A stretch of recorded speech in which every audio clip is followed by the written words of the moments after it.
This is the Portland Press Herald Business Breakfast, recorded live at the Portland Public Library on May 16, 2018. The topic this month is workspace. Our panel includes Mark Pettengill, CEO of Patrons Oxford Insurance Company in Portland, Maine, Giovanni Twig, Chief HR Officer of IDEX, and Lisa Whitehead, Founder and CEO of Workplace Transformation Facilitation. The host is Portland Press Herald Business Editor Carol Coultas. Welcome, and thank you all for being here this morning. As I was preparing for this forum, for this discussion, I found a really interesting study that Pew had recently published, and it had to do with employee satisfaction and employee engagement. And they had performed a survey of, I forget how many employees, but in the course of getting data around the review process, they came up with a ranking for what employees find most important to them in their workplace. And surprisingly, pay and benefits weren't even in the top three, but culture and a company's value, those exceeded pay and benefits. But the number one, the top thing that employees valued most was flexibility. And the conclusion was most people want to be trusted to do their job and to get things done. And they need the flexibility to do that.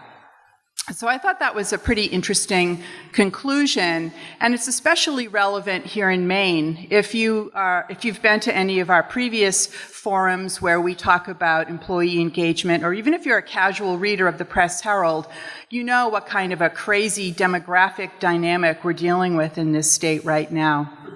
We've got more people, Arthur's laughing, we've got more people retiring than going into the workforce. We have more people dying than being born. There's incredible stress on the labor pool in this state.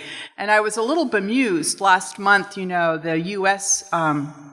Unemployment rate went down below 4% for the first time, and there was great political hay that was made over that. But here in Maine, we've had an unemployment rate below 4% for 28 straight months. And so it's the most crucial time in our history for employee engagement. If you have good workers, you want to keep them. And when you're hiring, you need to know how to recruit so that you're an employer of choice. So that's sort of the background for this conversation today.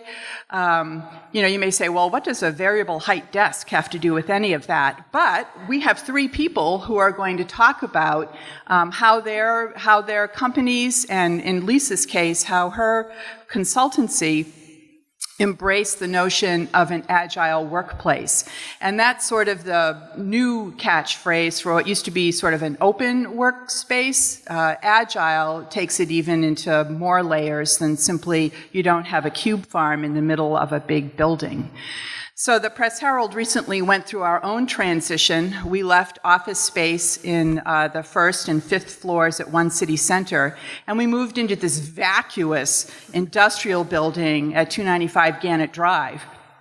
You can count me as one of the skeptics. I looked at that and said, no way are we going to be able to have all of our departments under one roof and be productive. I looked at those ceilings, and I've worked in newsrooms all my life. They're always loud and they're always chaotic, and I looked at those ceilings and said, we're not going to be able to hear ourselves think in this place. But in fact, it's actually worked out really well. And part of the credit goes to the woman to my left, Lisa Whitehead, who is the CEO and founder of Workforce. I was going to, yeah, I know. Workplace. I always do that. Workplace Transformation Facilitation. Yes, the initials are WTF. And yes, you did hear that occasionally as we moved into our new workplace. But Lisa specializes in helping companies go through change, and in particular, when you're looking at changing your work environment and how to do that process in a way that gets buy-in from all of the employees and gets you to what goals you've set for that. She's written more than 50 articles on this topic, and she has taught at a number of New England colleges around this issue. So I'm very grateful that Lisa is here to share her expertise. Next to her is Giovanni Twig, who since 2010 has been with IDEX. He is the chief HR officer at that company. And as you probably saw, because you're all really good readers of the Press Herald, IDEX is planning a $62 million expansion in Westbrook. That will allow them to hire 600 more people. IDEX already employs about 2,500 people in the state of Maine, but this number still always sets me back a little bit. But globally, IDEX has employed 7,000 people, and Giovanni has helped that company through that growth process on a very big scale. So welcome, Giovanni. And then next to Giovanni is Mark Pettengill. Mark is the CEO of Patrons Oxford Insurance, which I knew because I worked at the Sun Journal for a long time, and that had been a Lewiston, Auburn-based insurance company. But it decided last year to make the change from Lewiston to Portland. And Mark has a really interesting story. When they decided to make that change, they went all in with the notion of an agile workplace. And his company, about a dozen years ago, had 30 employees and was about a $30 million company. And now it's 48 employees and $48 million. And I see a correspondence. Every time you hire someone, you add another $1 million to your revenue line. That's very good. You know our secret. Yeah. And because his company is more typical of the size of a typical Maine company, I thought that, and he's willing to talk about financials, so I thought that he would be able to give us a real insider's view on how you make this, why you want to do this, and how you measure if it's a good investment or not. So let's get underway. Our custom at these forums is to have a casual conversation. I encourage the panelists to comment on each other's observations and their experiences. We take questions from the audience as they occur, but we will have a Q&A toward the end. So without further ado, let me ask the first question. They know what the first question is. We primed the pump here. But since each of you has embraced the notion of an agile workspace where staff aren't tethered to a particular workstation, can you take us through that decision-making process as you stepped away from the conventional office and cubicle design?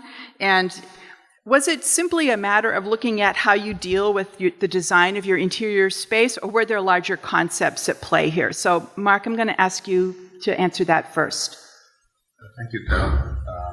Well, one of the biggest things that we were facing is a company that had been around since 1877, located in central Maine, and really having an employee workforce located in central Maine. So we were in buildings in Auburn. We started off in the basement of a building on Court Street, which was great until the buckets needed to be placed out to catch the leaking water from the apartments above.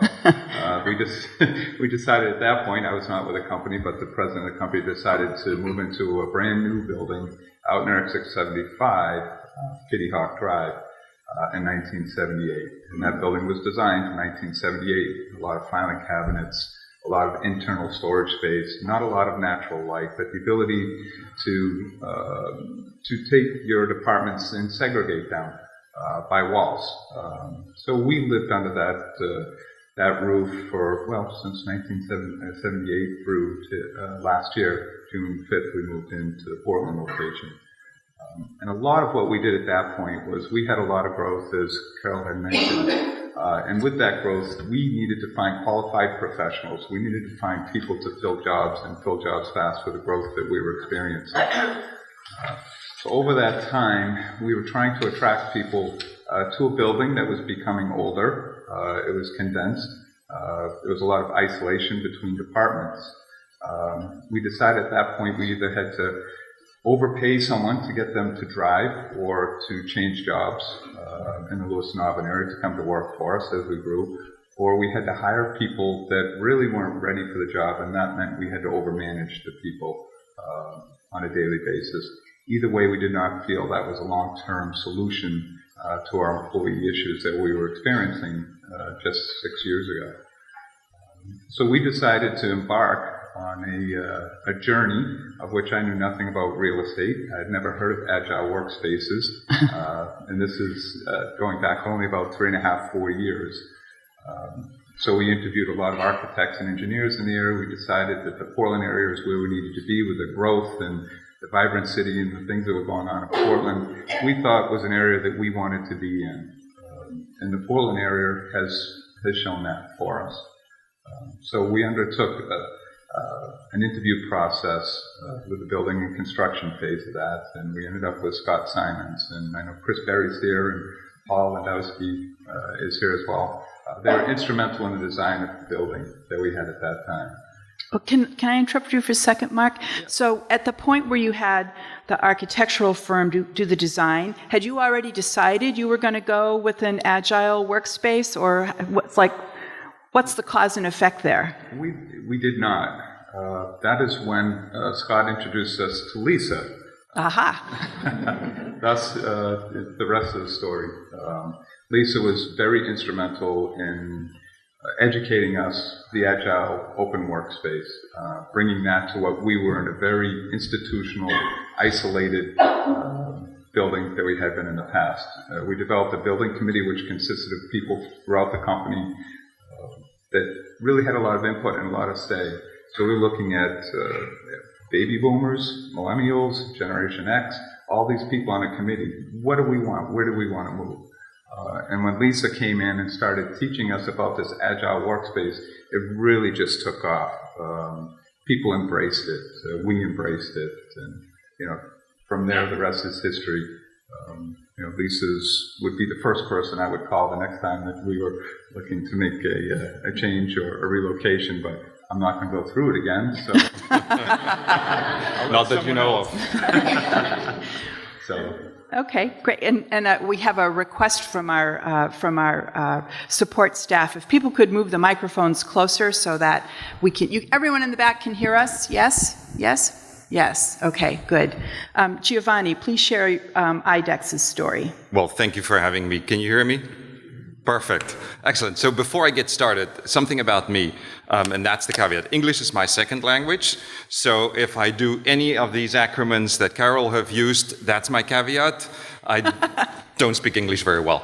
So IDEX. If you're familiar with IDEX, if you live in Maine, and you don't know about IDEX, something is wrong and we need to talk about that afterwards, right? But IDEX for us is a place of purpose, innovation, and opportunity. And that's what employees live and breathe by. Where does that come from? It comes from IDEX's growth. IDEX, just as a little bit of a fact here, IDEX grew from 2002 to now. It's gone from a $1 billion valuation company to an $18 billion valuation. That's adding, more than $1 billion in valuation to the company. And the secret, and the beauty, bless you, and the secret of that is that growth comes from IDEX. We grow organically. We create and generate our own growth, right? And that comes from employees.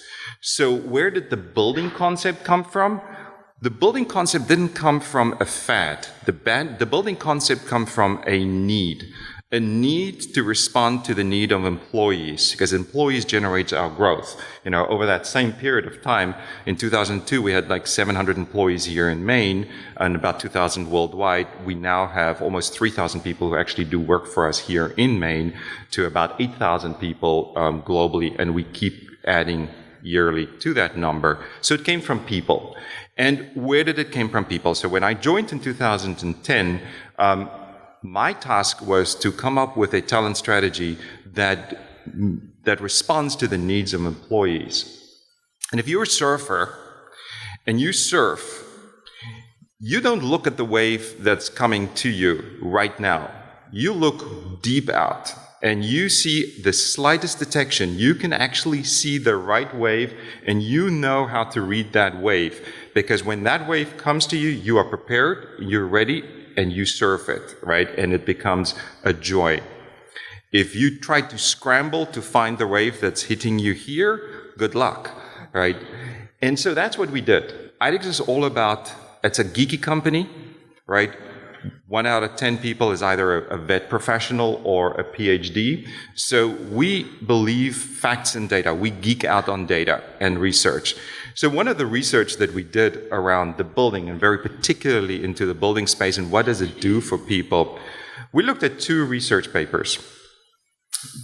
Back in 2005, there was a internal memo circulated in Microsoft by Bill Gates around the future of work. And he predicted out how workplaces will change based on technology and social changes that he was seeing. So looking out at that wave way out there.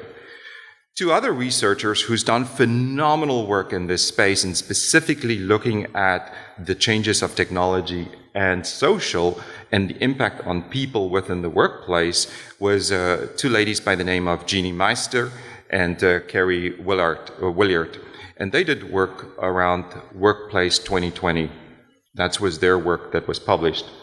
So we pulled in a bunch of research back in 2010 and we said, we've got to change our workspace. We were in typical cube land, right? I had just moved from Chicago, and if you drove out of Chicago an hour, for miles and miles, you see cornfields. And that's what the cubes looked to me like inside IDEX, right? I walked into this building, it felt clinical. I'm like, where are the people? Where's the heart? Where's the soul? You don't, you can smell them, but you don't see them, right?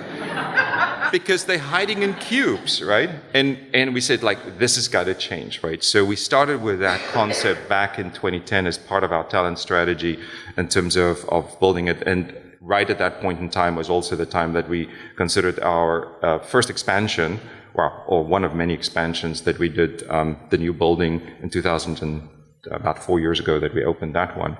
And the first things we did at that point in time was to say, look, it's got to start at the top. People like yourself hear about these concepts and they just put up their heels and they dig in because it's frightening, right? And what it's going to be. And you hear horror stories about open space gone wrong. You hear about that, right? You probably experienced some of that stuff yourself, right? And so for us, it needed to start at the top. So the CEO, John Ayers, and myself said, we cleared a space, we put 2 desks out, and that's where we worked. And employees had to go by and say, hey, if they're willing to do it, okay. But that's not enough. People were still kicking up in heels. And we had, I don't know how vocal you were in your resistance, but we had some people who were very vocal, despite all of the change management efforts that we did. When they moved in and they experienced the power of natural light, of privacy, of flexibility, they came to us and says, look, I have to admit, I'm embarrassed that I was so resistant. Now, I will never go back to that cube land. Interesting. Thank you. Lisa, talk a little bit about that. How important is it that it was the leadership who set the example there? Because you and I have had a conversation about if you don't get buy-in from the top, it's all for naught. So go ahead. Yeah. In real estate, they say it's location, location, location. And in this work, it's leadership, leadership, leadership. If you're going to make a change to agile or a different way of working, if the leader does not buy into this and demonstrate through his or her behaviors and beliefs and translate that to everybody else, then just don't even bother. Don't waste your time or your energy. I had an organization, a very large medical organization, where the CFO said, we were just doing a feasibility study, and he said, go for it, do whatever you want, but don't touch my corner office, 300 square foot corner office. And I really, at that point, should have just walked away. But so that is so important to think about why you're doing it and to share the purpose. One of the intrinsic human motivators that motivates anybody in their work is purpose, connection to something larger than ourselves. And so it's Daniel Pink in Drive. He talks about the need for autonomy. Let me be self-directed and do the work. Just tell me what you want done and I'll figure out how to do it. Mastery, the opportunity to master new information. And purpose, a connection to something larger than myself. And community is the one I remember it because it's CAMP, C-A-M-P, community, autonomy, mastery, and purpose. Building community at work is just as important as building community in our cities and towns and neighborhoods. And what Agile does is the opportunity to build that community. We are often, there's a spectrum of introverts and extroverts. And I'm married to one who's on the more introverted side. And he's worked for many large organizations over the years in the traditional cube lands.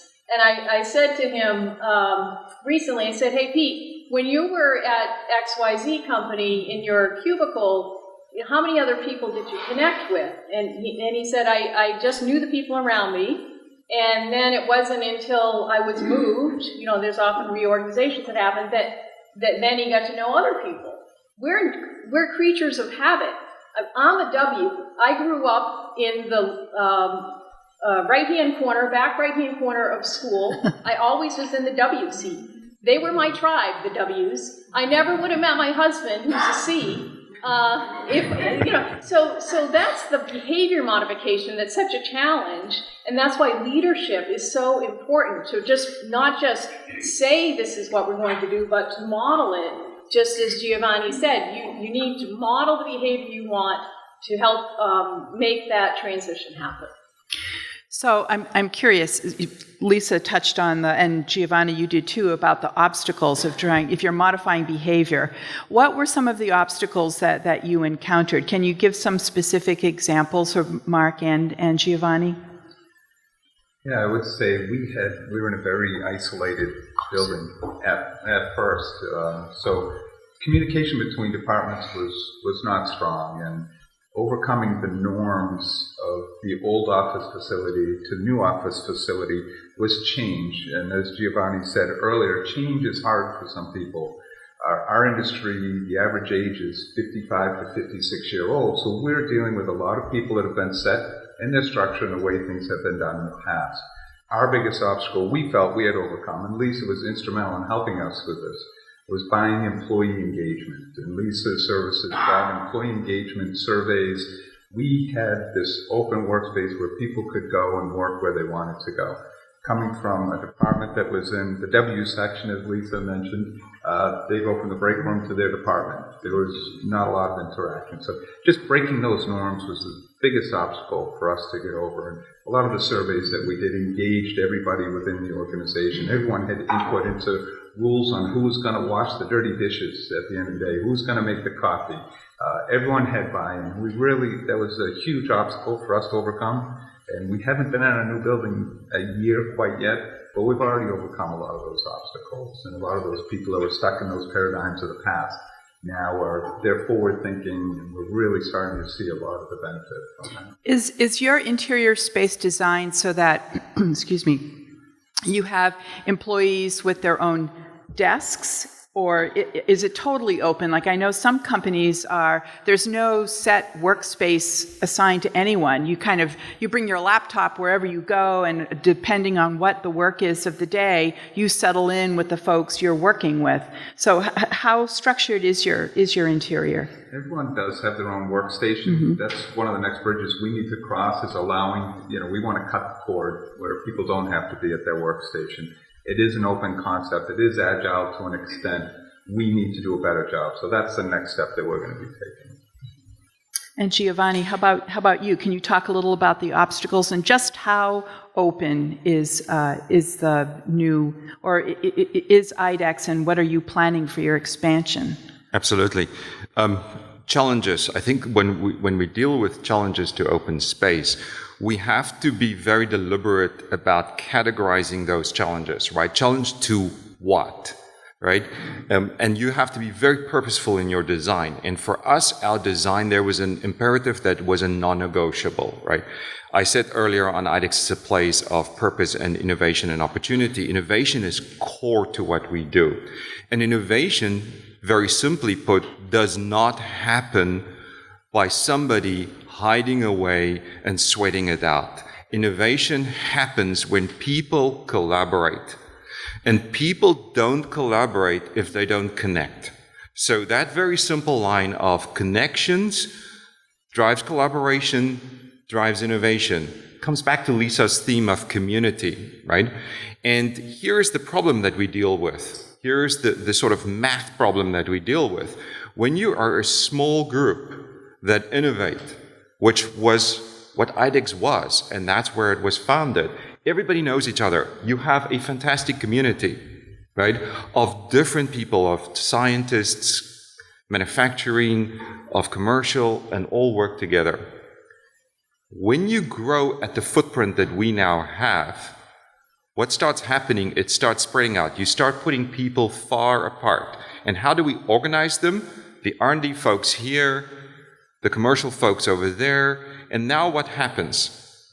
You can check. There is something called the Allen curve, right? A study that was done by MIT way back, this is before internet, that shows with every meter that you put people further apart, communication deteriorates. And communication is essential for connectivity, for collaboration, and hence innovation.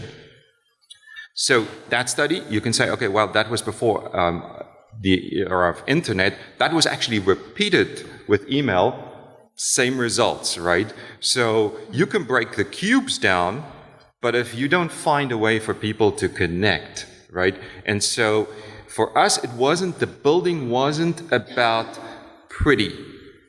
It wasn't about functionality.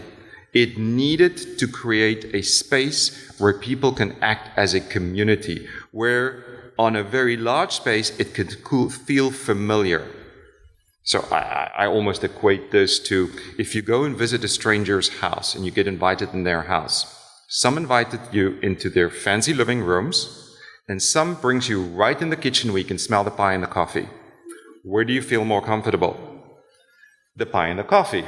And that's what we wanted to create, because when you smell pie and coffee, automatically you make connections and you start talking and you lose up, right? And that's what we wanted to create in our space, right? Is create a bunch of community problems. Now, come back to your question. Sorry, long-winded way of saying there. So challenges to what? Challenges that people face towards this equation of creating community where people can connect, collaborate, and then hence innovate. So the challenges towards that. And for us, one of the challenges we faced was generational. Our average age is 39, but we have a wide spread of 18-year-olds to 75-year-olds in a space that has manufacturing, R&D, commercial, everybody together. So one of the things that we had needed to overcome was to say, how do we respect those generational feelings, right? The W's and the, I didn't go to school in the US, so, but I assume the W's and the C's, right? How do you respect that space and provide for everybody, but yet don't compromise on what you needed to achieve, right? So and it was actually in my own area of where we needed to break down those obstacles because we wrote policies, right? We all love our policies, right? And policy stands in the way because policies disrespect employees for the human beings that they are. And it says policies are written for the 5% who's going to break the rules. And to your statement earlier on, Carol, where you say this is about trust, we said we needed to flip that around. We need to start managing to the 95 and not the 5. The 5 is going to break the rules. You're always going to have that. But the liberation and the growth that's going to come from the 95 that you trust that wants to do good is going to far exceed the cost of that 5%. And you know what? I don't care about the 5% in terms of catching them out, because that's going to be between them and whoever they pray to. It's their guilty conscience, and it's on them, right? Because they compromise it for everybody else. So we started to manage to the 95. And when we started to do that, we started to break down some of those challenges, right, that you had to resistance. Now, you have to be very careful in the design of the building, right? It's not just throwing everything open and says, go work, right? You have to respect that people want flexibility, hence agile, right? You don't create people a desk and say, this is where you now have to work, and you have to put up with Lisa, who's very vocal next to me, and plays her music loud and talks loud and interferes with my ability to, that's not you, but I'm using it. But you have to respect that, right, and provide that flexibility. So in our design, we were very careful to create quiet spaces, provide lots of flexibility, and we created tons of meeting spaces, small chat rooms where people can go in with a phone call, right? And if you don't, here's a little study of fact that says if you don't create those, people want to make their private phone calls. You know what has happened with open space? The length people spend in the toilets have gone up. If it's wrongly designed, right? Because don't fool yourself, they are going to do it. So create spaces, and we have telephone booths that's soundproof where people can go in and have those spaces. So, Yep, thank you. And Mark? Yeah, just a lot of the openness of the building really gets to the point where we went from a 14,500 square foot building to a 19,000 square foot building. It's 2 stories. We put everybody on the second floor, so all the workstations are in a 9,000 square foot space. They're close to each other. We use this as an opportunity to create the collaboration between people in certain departments. We shuffled people around, we put people in pods. One of the hardest things to do is to hire and find good people. So we love to promote from within. We love to invest in our employees. We want our employees to stay a long time. We created, call it a pod if you will, but a section where you have 4 people. We have a CSR, an assistant underwriter, an underwriter, and a senior underwriter, all sitting in a pod. Well, that CSR that someday wants to become a senior underwriter now has the ability to listen to that phone conversation that senior underwriter is having on a difficult situation and maybe nudge her on the shoulder and say, I took care of that problem, it's okay.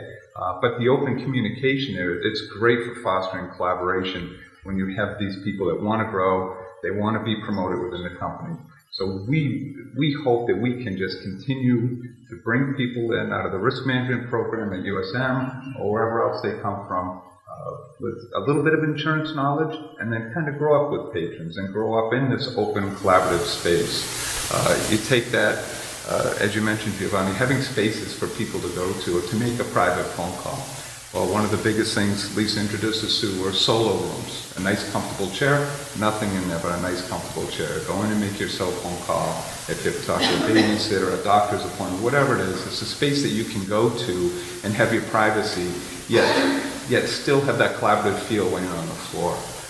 The other thing we went to are workstations that are agile themselves. So it's the sit-stand. A 20% increase in cost. Your employees now are standing and sitting. It looks like that, I forget the amusement park game where you pop the thing on the head and so you see Whack-a-mole. Whack-a-mole, thank you. I call it guacamole. So, and my office is very open as well, and we all spend time, our management team, we float throughout the building. We have different workstations we can work with different departments and kind of shift around. But you'll see people going up and down all day long. They'll go up for 20 minutes, they'll sit for 20 minutes, and it's really helped a lot of people feel healthier. So from the collaborative standpoint, we introduced a fitness room. The millennials like a fitness room. I like a fitness room. I needed a fitness room. The location we were at before was in a location where there wasn't a gym nearby. There weren't opportunities for us to be healthy and create a healthy work environment. So I was running next to the highway up on Kitty Hawk Drive, and there was no gym really close enough to work out in. So what we ended up doing is changing the work hours. Prior to my start there, our work hours were from 8 to 4 o'clock. That was it. There was no flexibility in the schedule for people to come and go and do things as they and be treated as adults. So at 4 o'clock in the afternoon, don't stand in front of the front doors of the building because you're going to get trampled. So what we did is we instituted an alternative work program.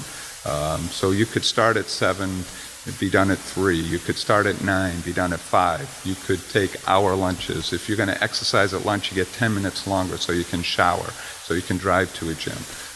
We institute a lot of flexibility, and another one of the obstacles we had to overcome were the people that were used to the structure, and it's so hard for them to grasp this concept that Mary's going again. She's not at her desk. She can't be doing her job. She's probably not doing a good job. So we have a lot of these people that struggle to grasp this open concept, this alternative work program, the flexibility there.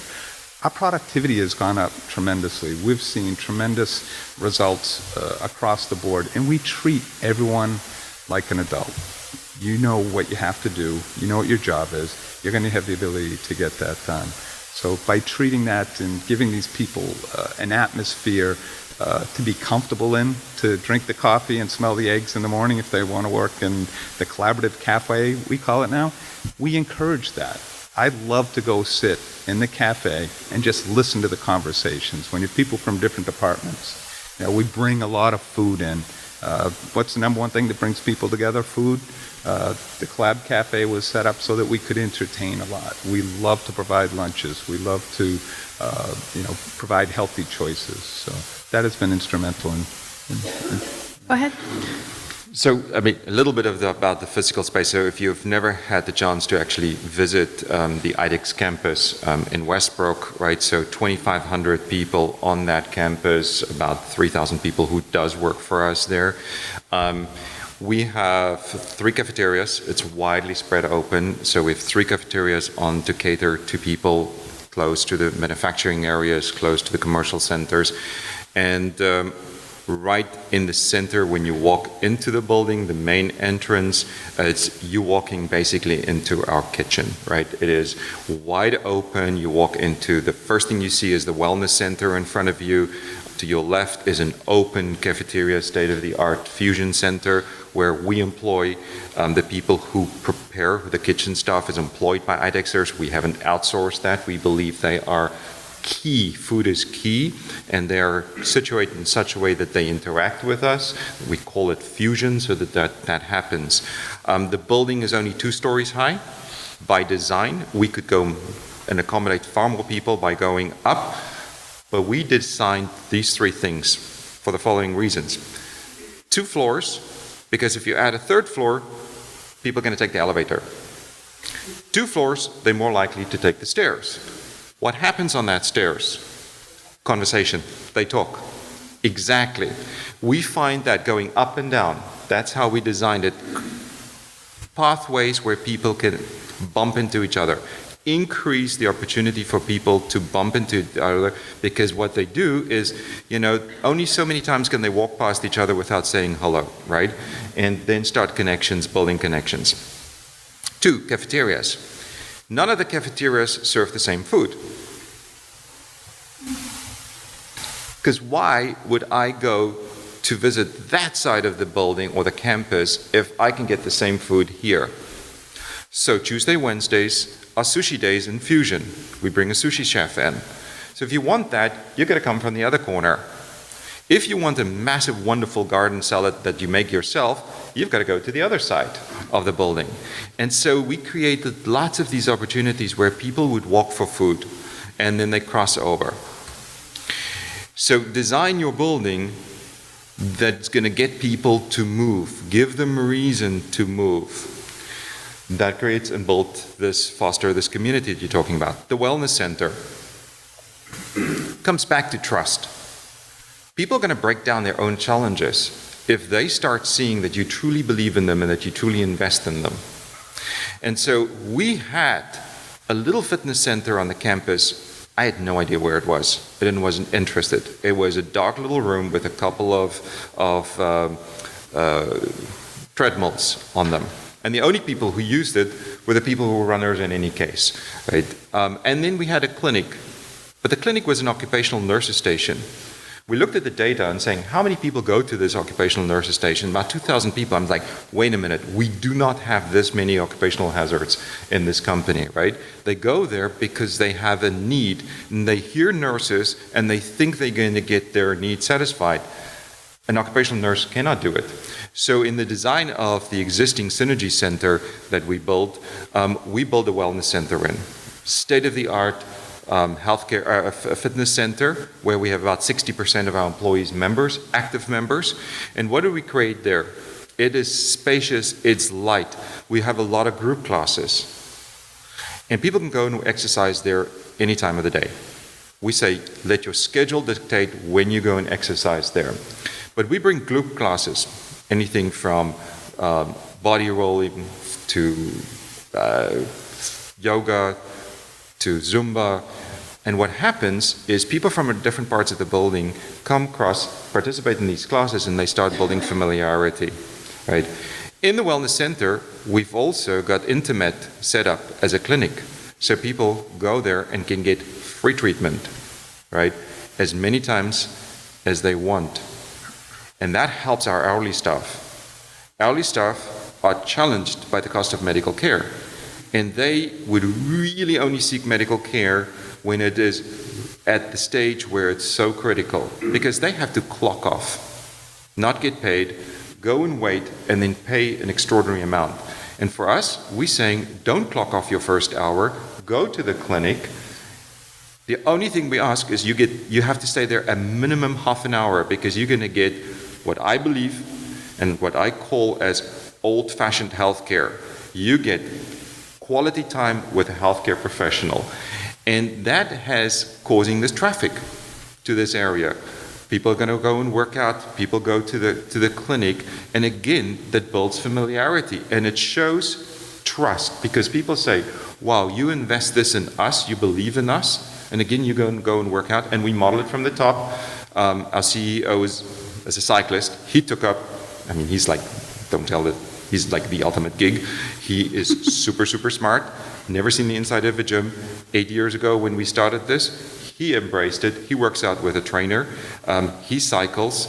He's very competitive in his cycling, and on Wednesday mornings, he would lead a ride of cyclists. I go and run in the gym. Our CFO runs in the gym. Our chief technical officer participates in one of the boot camps in our classes. So people see that, and then they say, I don't have to look at a rule book. I don't have to look at a policy. That's my permission, right, to go and do. So these are 3 design choices we've made, again, to facilitate this building of communities, fostering connectivity, building collaboration, in the hope of driving innovation. And if you've looked at what we do, our pipeline and what we create and our growth, innovation is happening. So, Lisa, yes, I was going to. Just a couple, just to follow up on that, because I think these are very helpful statistics, and it really points to what IDEX has done. The most innovative companies in the world use design as an integrative resource to innovate more efficiently and successfully.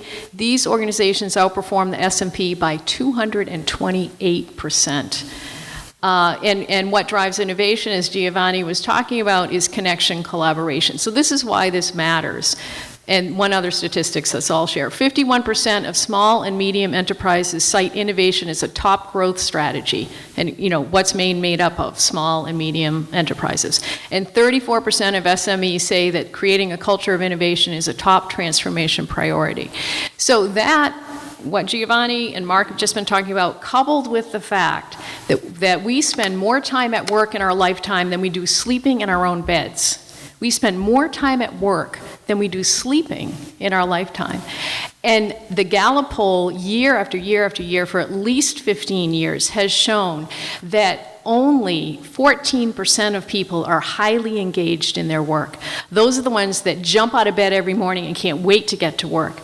The rest are showing up, checking the boxes, or even actively looking for other work while they're being paid by an employer. That was my WTF moment. It's not always been workplace transformation facilitation, but a few years ago when I was thinking about that, and after spending 30 years designing workplaces, I was like, all right, what the heck am I going to do in my capacity to make a difference on that statistic that people are so unhappy and disengaged at work?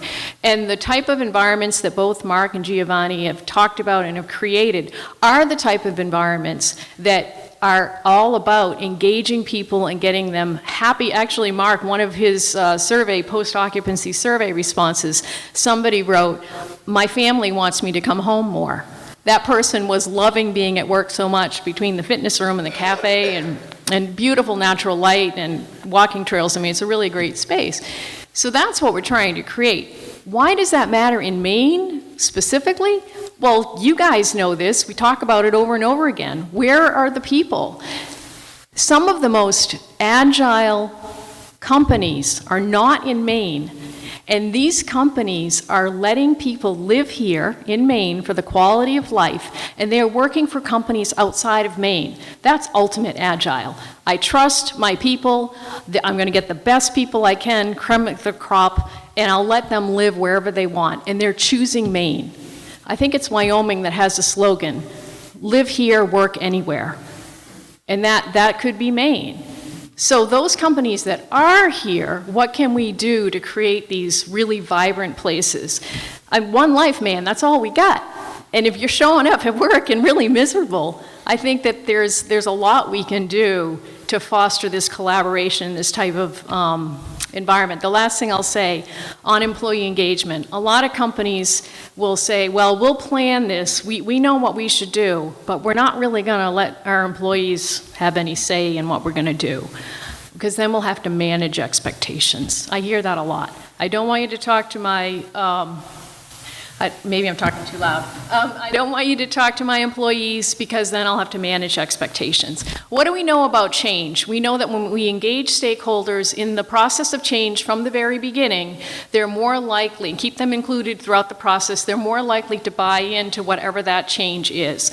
So one of the most important strategies in the work that I do is stakeholder engagement from the very beginning. And that looks like a survey and it looks like focus groups. And that's the beginning. And if I talk to a CEO who says, great, but like the one I told you about, the medical professional, but don't talk to my people or don't change anything I'm doing, it's not, then don't hire me.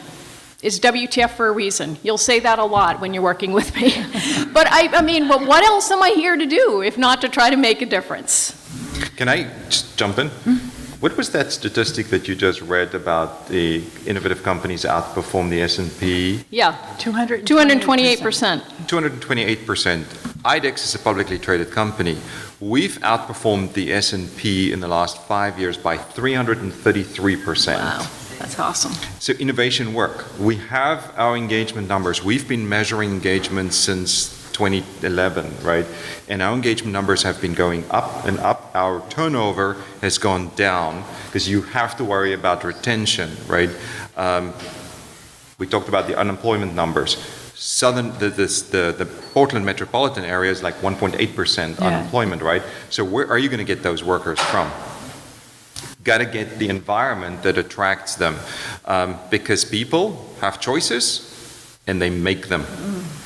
So, Mark, let me ask you, because we had a little conversation before the panel discussion began, and I love that he has a metric already established. I suppose it's not a surprise from somebody in the insurance company, the insurance industry, but tell us what your per employee investment in order to have this agile workplace and how you're measuring productivity and returns on that. A lot of what we did when we relocated, part of what we're looking at is, do we stay in the existing building, tear apart the inside, or do we rebuild?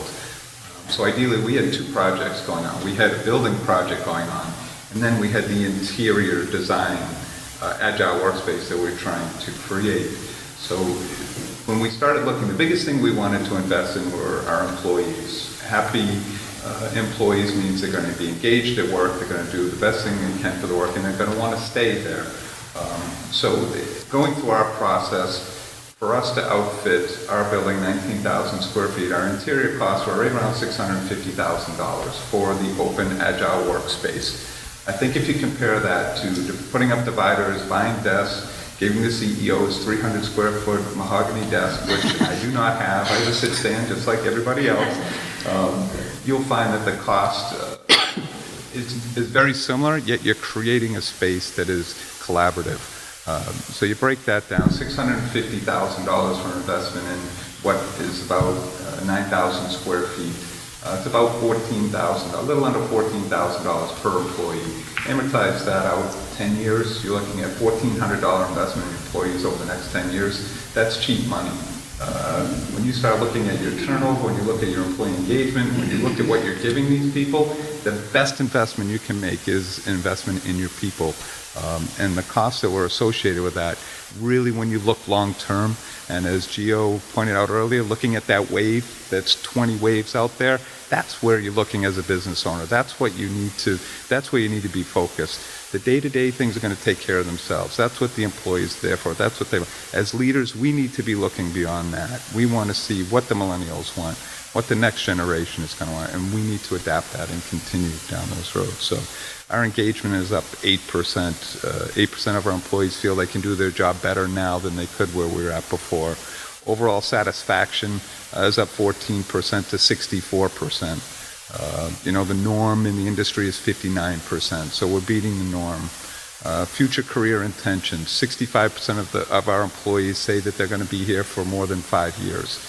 I scratched my head and thought that was too low of a number. I wanted 100%, but then I looked at the age of our workforce retiring in the next 5 years, and that was 35%, so now I felt better about it. So, confidence in leadership, you as a business owner, the confidence went up 20% to 72%, 5 points better than the norm of the industry out there. The corporate culture just went through the roof. An alternative work program, a flexible schedule. We have 48 people in 5 different departments. We have departments of 4 people. How do you institute flex time when you need 24-hour coverage? We challenged our employees, said if you want this flex schedule, it's yours, but you have to think of the company first, that you're going to be able to provide the coverage, and then back into what you'd like to do from a flex schedule. Your lunches when you want, your breaks when you want, your PTO time when you want. That was huge and instrumental in us coming out and being able to offer this alternative work program. That's skyrocketed our numbers. Our corporate culture level is up over 90% versus the norm at 81%. Communication that we have now. Lisa instituted the sit stands, but now instead of having a meeting and all sitting around the conference room table and having a cup of coffee and maybe a donut or something, we're having stand-up meetings. That half-hour meeting now is 15 minutes. We're getting our points across. We're getting to the point quicker. And our employees don't want to sit there in a meeting. They have work to do at their desks. They just want direction a lot of the time. So a lot of that kind of came into play. So a lot of these numbers that we have, these are real numbers. We took a survey a year ago before we left our old location. We took a survey last month, and these are the numbers that I'm sharing with you here. So the engagement, everything is increasing. Mark, I cannot agree with you more that as a business leader, you cannot look at the cost of doing it without looking at the cost of not doing it, right? That is super, super important. And when you look at what turnover really costs you, right, and what the loss of an open position, not filling in a position that is revenue generating, what that is costing you, it becomes a no-brainer. Absolutely. And I think you also find people can take less real estate. I mean, that is essentially what Mark just said. They were in 14,500 working, and now they're 9,000 essentially is dedicated office. Yes, the first floor is more space, but and there's a boardroom down there. But the Clap Cafe, these other great amenities, a fitness room, a beautiful open atrium. It's a gorgeous building, and so you can spend the dollars more wisely and make a better investment. And the last, we didn't talk about this, but I think it's super important. It's like critical to support this type of work is investment in IT. When I see challenges in agile workplace, it's because IT isn't there yet. You gotta, when you're looking out for that wave, look out for the IT, get the absolute best thinking, consulting on what that investment could be, trying to look at the future. That's one of the things that I have seen as a barrier or a challenge in the new work environment. That absolutely underscore. One of the first things that we did was to put an extra power cell tower up to improve Wi-Fi because, as long as you've got this, you can work from anywhere, right? In my case, I need my glasses too, but you need your phone, you can work anywhere. And so just don't look at the desk space. That is the real estate where work gets done, because that's not truly where work gets done. Look at your collaborative spaces, look at your communal spaces, right? Those become workspaces. And the other thing I would say, in addition to IT, is power supplies. Right, we made a mistake by not having enough power outlets in the new building, which now in this new expansion we will compromise. We will make sure that it gets done. All right, so I could just ask you guys questions all morning long, but I am trying to be respectful of our time restraints here. The library is very gracious to let us use this space, but around 9:15 they get very antsy, so we try to wrap things up around 9.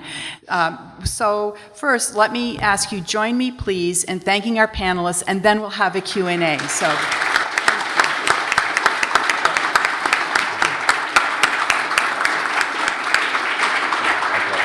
And now we'll take questions from the audience. Yes, Arthur.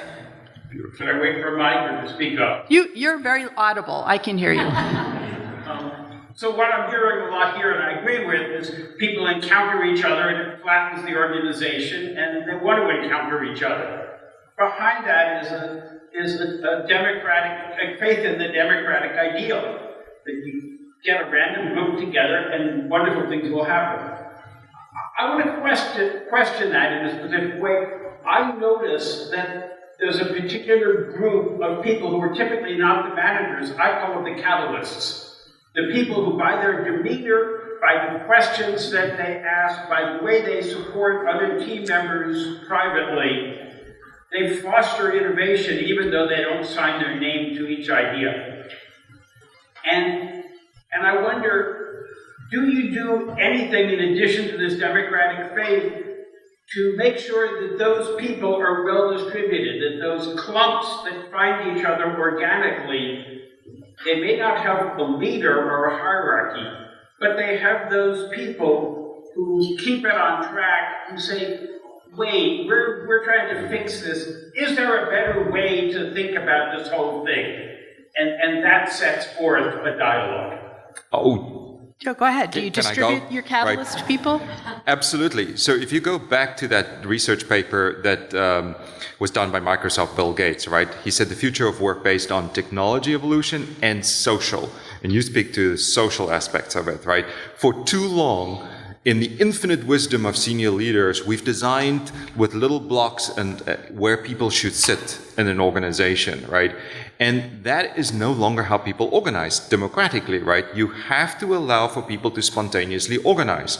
So the communities, we have people who self-form communities in the organization. Our fastest growing community has over 600 people in it from across the company, and that's our geeks squad, right? They just come from all organizations, and they organize games. Every now and then they have their own fancy T-shirts with geek stuff. They geek out on this, and what they do is they become the leaders. Our arts communities, right? Our sports communities, they are not formed by leaders. We just give them permission and says go forth, right? So that what can happen is that those natural leaders can come forward and create and foster that environment where innovation will happen. Absolutely, we see it. Leaders need to step out of the way. Yeah. Oh, I'm sorry, Mark. Do you want to address that? I was just going to say, we have several committees, and there are not one of our committees internally that have any senior management or any management involved. They may participate. I'll participate with the wellness committee or the employee function committee, but they're all self-run by employees that are doing what they think is important, what they want to do. It's their ideas, their buy-in. We support it financially from time to time, but a lot of what they're doing is gaining their fellow employees' relationship. They're building relationships, and it's becoming stronger.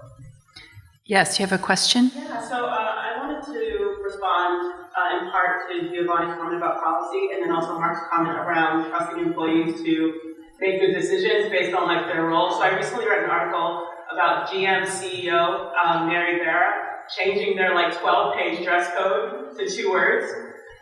Dress appropriately, which as a self-proclaimed millennial, sometimes if I need to wear jeans, I want to wear them, that's just a thing for me. So besides design, what are other cultural changes that you have implemented in your organizations that foster authenticity from your employees, engagement, and overall trust and desire to be there?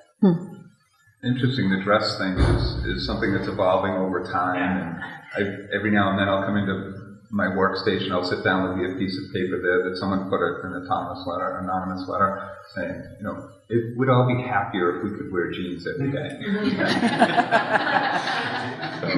Ours dress code's been 2 words as well, business casual. We institute jeans. Jeans in our wellness committee and our employee function committee will give days away to wear jeans. It's something special, something they engage in. We do have people that come and go, so it's difficult for us to have everyone dressed in jeans on an everyday basis. I could buy into that idea. I like the idea that sometimes we have to dress up a little bit, and I think sometimes that brings a little bit of a professionalism to it. Not that the people are smarter or more intelligent because they dress better, but it's just that it creates a culture where we will talk to anybody about any idea. So hitting the dress code issue. One of the cultural changes that Mark had discussed with me, I thought was great. I'm disappointed our publisher's not here this morning because I wanted her to hear about this flex time that they've implemented at patrons. But Mark, can you just say your 5-4-1, 5 days on, and I just love this idea. Obviously, you have IDEX, thousands of employees, patrons. 48, now we're 47 because we had a retiree last week, so we lost 2% of our workforce. But the engagement that we have kind of brought in with our people, and getting back to engaging those people that, and I've lost track of it. It's the 5 days and then 4 days. Yeah, so as this woman retired, she was one of 4 people in the department. So that kind of throws the alternative work schedule kind of in haywire for a little bit. But we went to the department and said, look, how can we handle this? And they found a way around it. We have the 4-5-1 that Carol is mentioning is work 5 days the first week, your regularly scheduled hours. The next week, you work your 37.5 hours. You work 4 days, and you'll get that 5th day off. So it could be a Friday, a Thursday, or a Wednesday. We like people to be in the office that have to be in the office on Monday and Tuesday because we have gatherings and committee meetings and things of that nature that happen then. But we've all of a sudden given our employees 26 more days off a year. They have the ability to come in and work a 9 3/4 hour versus that 8-hour workday on a regular basis. So as long as they're fulfilling the 37.5 hours of work during the week, we're getting the production we need. They're happier. They're home. We're not big enough to have intermed with a facility in-house, but we do have options. Gio had mentioned that they bring in a sushi chef every now and then. The biggest thing we have, and we're fortunate to be in the Portland area, is there are food trucks everywhere. And these food trucks are amazing, the food that they can bring and what joy it brings to your employees. They get all fired up because the meatball truck's coming or the salad truck. I mean, we really try to hit on all levels. So even though we're not as big as an organization from an employee standpoint, we're still able to offer a lot of the services and a lot of the flexibility that you get. So just because you're a smaller business doesn't mean you can't overcome some of these issues. If I can quickly respond to that, the dress code. When I interviewed 8 years ago, I came in summer, and I came from Abbott Labs, big pharmaceutical company, old one, and I had in my interview schedule that was sent to me, right up top it says business casual, and I'm like, okay, this is a catch question, right? And I came with my suit, but I put the tie in the inside just if they caught me, then I can put it on, right? Because I thought it was part of the interview. And I came there, and at the end of the day, I had sleeves rolled up, and I was still uncomfortable. And then I met one of the people there, and I looked at him, and he had like flip-flops on. You could see the shorts and the T-shirt came right out of the dryer, and I'm like, oh, he must be visiting, his spouse. And then when I started, he actually was in my department, right? And we quickly came to know that doesn't really matter. So we don't have 2 words. We have 0 words, right? Is we believe people are going to do the right thing, right? And if people are inappropriate, then let's address that. Policies is a big thing, right? So one of the things in one of the areas, customer support. We provide customer support for the whole of the U.S. So they have to be on desk to answer those calls when they come in. And they had a policy, which I would call an attendance policy, that was pretty draconian, right? It had certain things. If you were late 2 minutes, it was an occurrence. If you had 9 occurrences, you get terminated, right?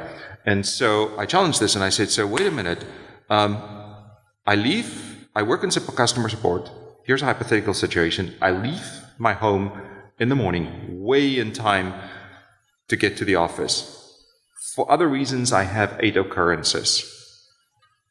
So 1 more and I terminate it, and I'm not going to be that person. So I leave very early. I drive by my neighbor's house, and I see their dog got hit by a car. Neighbor's not home. I have a choice to make. Do I take that dog to the vet, in which case I'm going to be late and I get terminated? Or do I go to the office? Is it at IDEX as our purpose? Do I really ever want to put an employee in that situation? And so we changed that occurrence policy, that attendance policy, to a life happens policy. And we now entreat life happens policies. But what that does, it now makes it a little bit more challenging for supervisors and managers, because now they have to manage in the gray. So that's a little bit of a pressure, right? How do you help them, right? And we quickly understood that it's not just about engagement, but it's about the culture. So we've been changing our engagement surveys to incorporate culture, which is a broader concept. Engagement is sub-part of it, because we can be misled by an engagement number and people still leave, because there's cultural elements that says, I love your purpose and that's why I'm engaged, but these other things stresses me out, right? So we are opening up to a broader concept of measuring culture. We believe we have built a strong culture. What we still need to do is understand the drivers of that culture and manage it more carefully. Because culture, once you create the culture in an environment, no matter how big or small you are, you have a competitive advantage. It's impossible to replicate, but easy to destroy. You have a question here?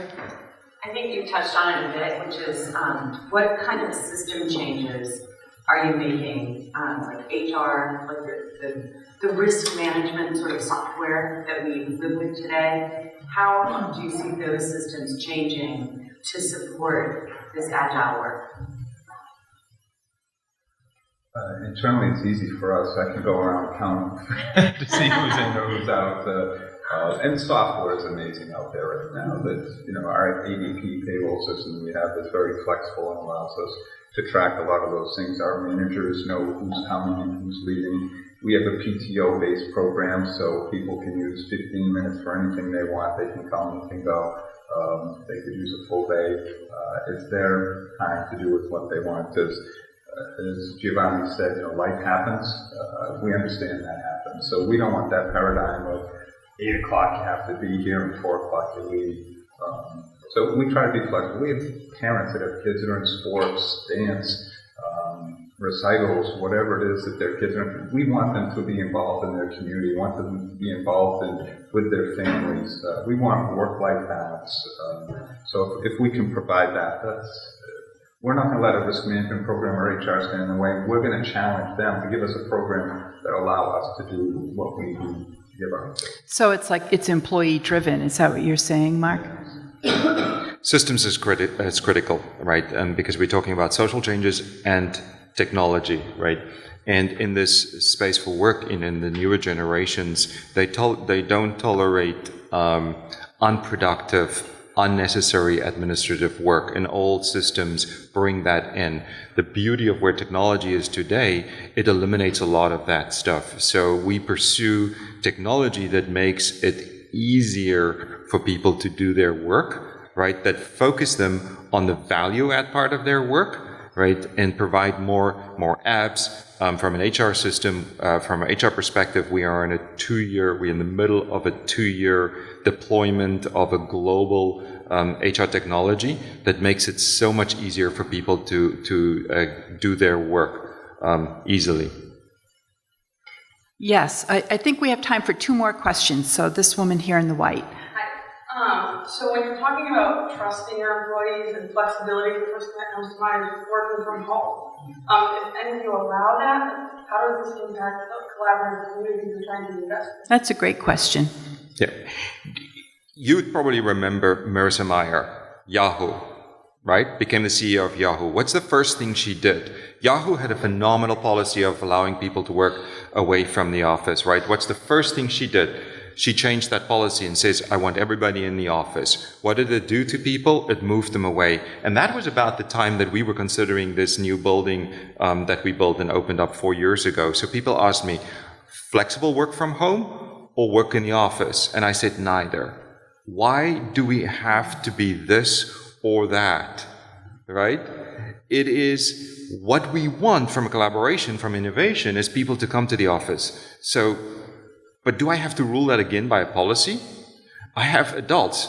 So I'm going to make my investments in the space so that people wake up in the morning and says, I want to get away from home and I want to go there, right? I want to get to that wellness. I want to eat that sushi, right? And I'm going to interact. But the morning they wake up and they have a sick kid, that they are not stressed to say, do I phone in and get permission? Or, what do I do? That I have the tools and the flexibility to actually work from home, to dial in and get my job done, right? And that's what we pursue, right? So we do have about 1,250 of our employees are virtual employees. About 1,000 of those are salespeople, people naturally in the field, but there's about 250 that works on a virtual basis, right? Now, we would like to get them in the office for this collaboration, but we respect to get people. We respect that they can also work from home. And I also just want to add that the research shows that people that are allowed to work from home actually log more hours and work harder because they're fighting against the perception that, everybody at the office thinks I'm goofing off. So they are actually, it's people are not goofing, and I'll witness it. Again, my husband has worked for several companies that let him work from home. He's an IT professional. That guy, the house could fall down around him, and he's like glued to his laptop doing his work. So, there is this perception again, and it really does go to engagement. I think that some of these policy things that we were just talking about, it's because people are not excited about the work that they're doing, and so they're looking for other things that they need to complain about or manage, or worried about so-and-so doing this or that. Man, when you're engaged in your work, you want to do everything you can to have a great experience and help your coworkers have a great experience. But when you're disengaged, then you find every single thing as an obstacle or a concern or a policy management issue.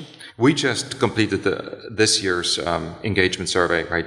And our virtual people are 6 points higher engaged than the average of everybody else. So and we have high engagement, right? That's interesting. Wow. Okay. Oh, I'm sorry. No, go ahead. Yes. As a small company, it's hard for us when someone's not in the office when you're requiring their assistance. So we came out with a number of days, and we put a committee together and said, how many days would you like to be able to work from home a year? And they came back to us with a number, and we gave those people the ability to work from home. Maybe they have a longer commute, and they have to pick up their child from daycare at a certain time. So we said, look, we're going to give you 15 days a year to work from home. You can work 15 days in a row from home. Once a month, you can work it how you want. So being a smaller company, we gave them that option with parameters that it requires them to be in the office. Now, as we all know, everyone's job is different. IT people can work remotely. In our business, salvage people, subrogation people can work remotely. But a lot of the other things foster from collaboration, and we need people in the office. So. Yeah, one size does not fit all. I mean, our manufacturing, when you need the line to run, everybody needs to be there, and it needs to go. So right. And we have time for one more question, and our panelists will hang around for a few minutes afterwards too. So if I didn't call on you, please come up and speak with them. And yes, sir, you get the last question. Thanks. I'm a business innovation geek and share this passion for creating flourishing organizations. One of the mantras in the design innovation world is the idea of trying stuff out at a small scale and learning it for the future. Is that an idea that you have found useful? Absolutely. We use it's sort of a sneaky way to snuck something in there, right? We call it pilots, right? It works. Yeah. People need to see it. The way that the CEO, John Ayers, and myself started with that open plan, that was a pilot, right? But it modeled two things. Modeled leadership, but it also introduced the pilot concept of trying it out. We did work with an organization a few years ago that was doing a renovation of 4 floors, and we did a pilot for half of the 3rd floor first, and it was great because it allowed them to test concepts, get feedback, and then we finished all the other floors, and then we went back around to that 3rd floor to implement the changes that, including, at the time they didn't want to invest in higher NRC ceiling tiles, so we went in and changed that. So we did certain things. There's great value, I think, in that testing and innovating and going back and doing pilots. If you've got the time and the space to do it, I highly recommend it.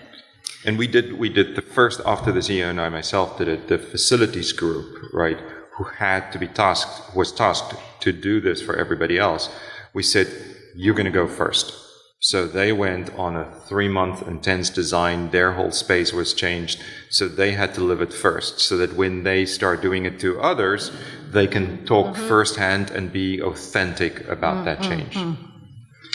Thank you. Oh, wait, one more. A lot of buy-in, even as a small company, I keep referring back to that, but when we were looking at introducing the open work concept and the new workstations, we brought that to our facility in Auburn before we moved to Portland, just so people could feel it, touch it, get comfortable with it. We were very transparent with every decision we made. Our employees knew as much as I did.